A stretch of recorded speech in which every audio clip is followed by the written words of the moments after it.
In May of 1984 at the Monroe Institute, I had been training with Bob for almost 14 months, learning to control my out-of-body experiences. I had had spontaneous out-of-bodies for many years, and Bob had been training with me in his lab at the last year of my time at the project, Stargate project, to teach me to control my out-of-bodies. I wanted to see if controlled out-of-bodies were better at producing information, collection information, than remote viewing. It turns out you can do very specific things with out-of-bodies that you can't do with remote viewing, but I don't think it's as good. If you want to know how the trigger mechanism works on a Chinese nuclear weapon, out-of-body's better, because you can go to the Chinese nuclear weapon and put your face in it, look around, do detailed drawing. But if you want to know where all the parts from the weapon came from, remote viewing's better, because all the parts are intricately linked together data-wise. So things are different for how you want to do things. In any event, during that period, my training officer, Skip Atwater, would come in from the project and test me to see whether or not my remote viewing was getting any better. And one of his tests that he brought, one of the training tests that he brought, was a target that I didn't know anything about. Normally I did mundane targets, like quasi-military targets. Well, this particular week, he brought a Mars target. I didn't know it was a Mars target. But he gave a sealed envelope, neither did Bob Monroe. He gave a sealed envelope to Bob Monroe, which inside had a card that said Mars 1 million years BC. Bob thought it was another moon-day target as well. And he had a list of coordinates. So Bob had this card in his shirt pocket, and we had a list of coordinates as targets. And the first set of coordinates was 44.89 degrees, 9.55 degrees west. I didn't know anything about the targets, as I was laying in a dark black cube in the lab, floating on a sea of salt, listening to hemisync tapes. And the first thing I heard was the coordinates. And this was my response. I got a great view of a pyramid form, sitting in a large depression. It's yellowish, ochre colored. I get clouds, a severe storm, major geological trauma.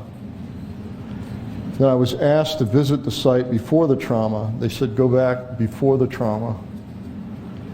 They said all the dirt had disappeared. There were now smooth walls. Everything was flat, megalithic. I said something about, gee, is this a new pyramid? Did they discover a new pyramid? Because it's really large. Shadow of people, fragments, memory of people. They said, go back to when they were there. Large people, thin and tall, wearing strange clothes, skin tight, very tight, almost can't see them. This is the actual target based on the coordinates. That's the face everybody's always referring to on Mars. This is actually the depressed area. This is the pyramid. It's actually a double-layered pyramid. This is the second set of coordinates that I got. In a canyon looking up steep, high walls that go on forever. Very intricate, huge sections of smooth stone carved out. Getting very large structures. Rabbit warren of huge corridors and rooms.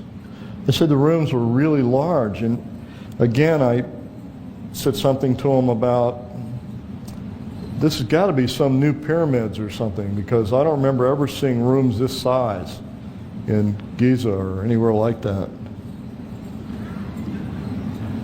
That's a canyon, and that's the pyramid. Now what's really interesting about this particular pyramid, you notice it's sitting on the side of the impact crater. And that's a real trick,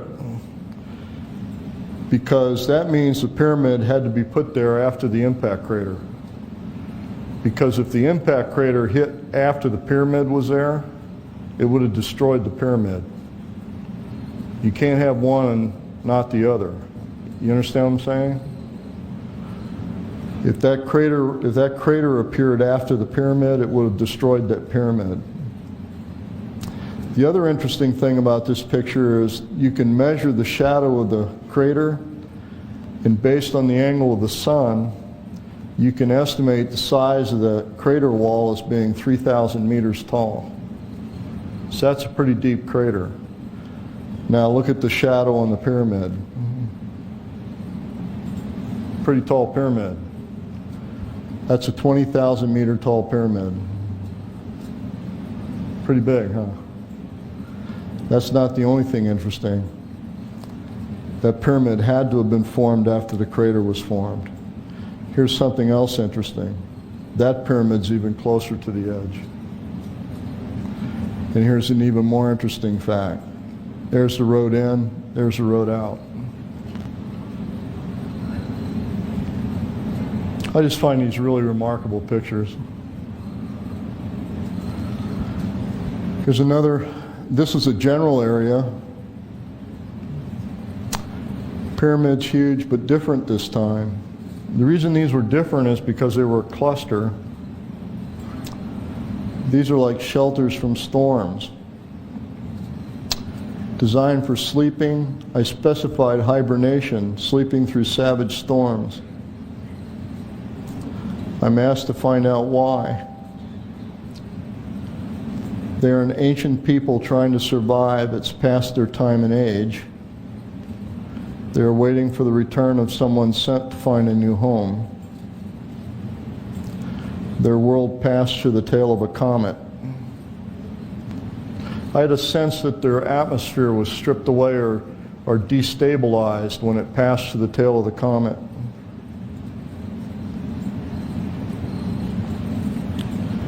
This is an old fort.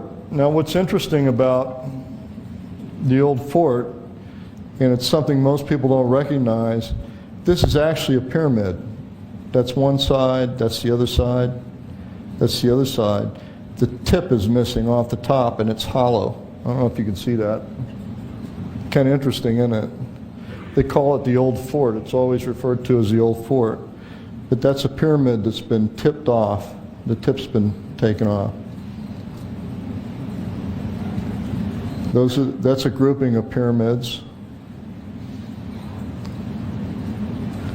And that's a building, or what's left of a building on a sort of a plateau.